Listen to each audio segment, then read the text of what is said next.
Hello and welcome back, YouTubers. I am Protomario, and today we are reviewing Castlevania The Dracula X Chronicles.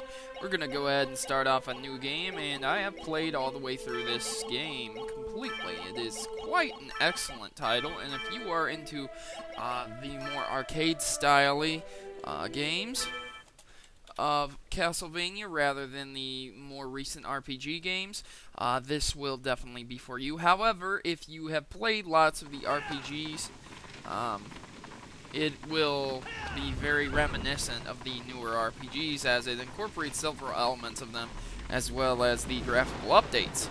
So starting off, you can see the lovely Death greets us. And you are a Belmont. Some of these scenes I could do without, however, they are not too bad to look at, for being on the PSP at least. Castlevania Dracula X Chronicles is known in Japan as Akumajō Dracula X Chronicle. Demon Castle Dracula X, pretty much. It is a PlayStation portable game in the popular Castlevania series created by the world-famous Konami. Great company. It was released in North America on the 23rd of October 2007. And, yeah. So, Castlevania The Dracula X Chronicles is essentially a remake of Rondo of Blood with 3D graphics, but it still remains 2D in the gameplay mechanics, which means 2.5D, really. So you have some 3D elements, as you can see, but really it's a 2D side-scroller, so it's kind of cool, you know. The game includes the original TurboGrafx 16 version of Rondo of Blood, as well as a port of Castlevania Symphony of the Night, which is excellent because while being based on the original PS version of the game, this port features Maria as a boss and a playable character after beating the game once. So that's kind of cool. Castlevania The Dracula X Chronicles represents the first time that Castlevania Rondo of Blood has been actually officially released outside of Japan. So, unless you had a Japanese TurboGrafx 16 or, you know, a way to emulate this on your computer, a lot of people didn't get to play this. And, yeah, that's a problem. So, there's your background information on this. If you've never played Castlevania before, it's an excellent series where you track a Belmont family, and the Belmonts are charged with removing the curse of Dracula on the land. Have you never heard of Dracula? What, have you been living under a rock? Or maybe you just haven't learned that history. I believe Dracula is one of those folk tales that gets passed down from age to age. I gotta give them credit, guys. The artwork on the character models here is just excellent.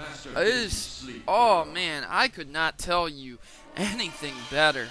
I love how they did Dracula here. He looks young, vibrant, filled with evil, and he's got that dark aura around him. It's just, it extenuates Dracula. And here I fall into the water, and yeah, that's a beginner's trap. So do be aware of what you're doing on this game, otherwise you're going to look pretty silly. So I'm going to run through this review pretty quick, and no spoilers, because if you're going to pick it up, you obviously don't want to spoil. The game's price is reasonably priced as one of the greatest hits of PlayStation, so it'll probably remain a mainstay of, I want to say, $10 to $15 to $20, somewhere in that region if you are in America, and probably the equivalent in Europe and Australia and several other countries. While this game is excellent, do take note that if you have a homebrew PSP and you do not have the proper updates, you have to update your homebrew to play this. So, once more, do take care when you're hacking your PSP because certain games may not work. This game is excellent in all regards. The visuals are really breathtaking. However, I could have done without the 3D aspects and the character models because they seem a little bit cheap. When the dialogue comes up and you can see half the character, it looks just marvelous, the artwork that was poured into that. However, the side-scrolling 3D of the character models themselves, I would have preferred a 2D person as opposed to a 3D version because I just don't like the way it looks. It's very blocky, and it seems reminiscent of PS1, but a much earlier PS1, where things really don't look that good. And that's just my opinion on the character models themselves. Everything else looks great. You can see the background, you can see depth in it. It almost looks 3D. It's so good.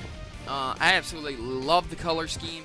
It just jumps right out of the screen at me, and I can't get enough of it. So on the graphics, they get an A-, taking off points for the character models, and giving them props for the backgrounds, because the backgrounds look so vibrant and so colorful without slowing down the frame rate. Talking about gameplay, you're going to constantly want to be coming back and playing this over and over again, trying to get that high score, trying to unlock all those items.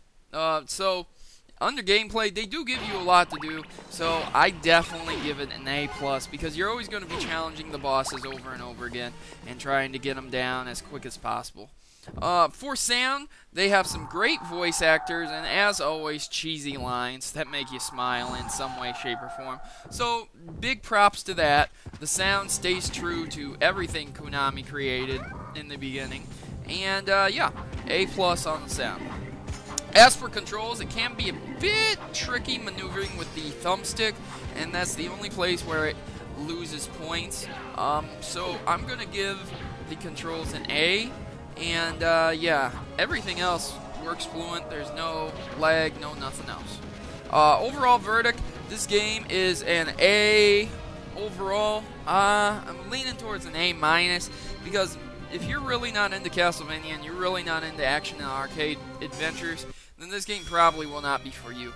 However, if you grew up on Castlevania and you really love the vampire hunting and you know all the, Simon Belmonts and stuff like that, then this game definitely is for you. So I'm Protomario, and